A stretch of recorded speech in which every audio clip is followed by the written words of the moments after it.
નમસ્કાર દર્શક મિત્રો, ધ સિક્રેટમાં આપનું સ્વાગત છે। હું છું સઈદ કુરેશી। કેટલાક લોકો ગંદા પાણીથી પીડાય છે તો કેટલીક જગ્યાએ પાણી ભરાઈ જાય છે તો આવી સમસ્યાને ઉકેલવા માટે કોઈ તેમના જોડે સહારો હોતો નથી। જ્યારે લોકો પોતાના વિડીયો બનાવીને અમને મોકલી દેતા હોય છે અને અમે ધ સિક્રેટના માધ્યમથી પ્રસારણ કરી લોકોની સમસ્યાનું સમાધાન કરતા હોય છે। આવી જ રીતે પાલનપુર શહેરના વોર્ડ નંબર 4ના અંતર્ગત માલણ દરવાજા વિસ્તારમાં છેલ્લા કેટલાક સમયથી ભૂગર્ભ ગટરના થતી મુશ્કેલીને લઈને લોકોમાં આક્રોશ છવાયો હતો। ખાસ કરીને ચોક વિસ્તારમાં ગટરના પાણી ભરાઈ જવાથી ગંદકી ફેલાઈ રહી હતી, જેના કારણે આસપાસના નાગરિકોને ખૂબ જ અસુવિધાનો સામનો કરવો પડી રહ્યો હતો। આ સ્થિતિની ગંભીરતાને સમજીને સ્થાનિક નગરસેવક મોહમ્મદભાઈ મંસૂરી અને અબરાર શેખે કોઈ વિલંબ કર્યા વિના ખરાબ બપોરે પોતે હાજર રહી કામગીરી શરૂ કરાવી।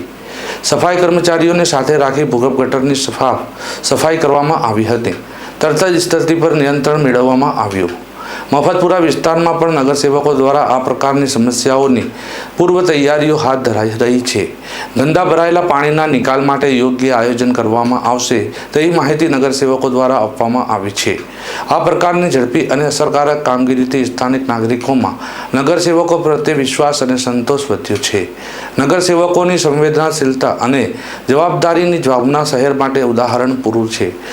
નગરપાલિકા માટે સંદેશ મુશ્કેલીઓ સામે એક જ સુરે અવાજ ઉઠાવતો અને તંત્ર સાથે સહકાર રાખવો વિકાસની દિશામાં મહત્વપૂર્ણ પગલું છે। સાથે સાથે નાગરિકોની જવાબદારી પણ એટલી જ મહત્વની છે। તેઓ સ્વચ્છતા અને જાહેર સુવિધાઓનું જતન કરે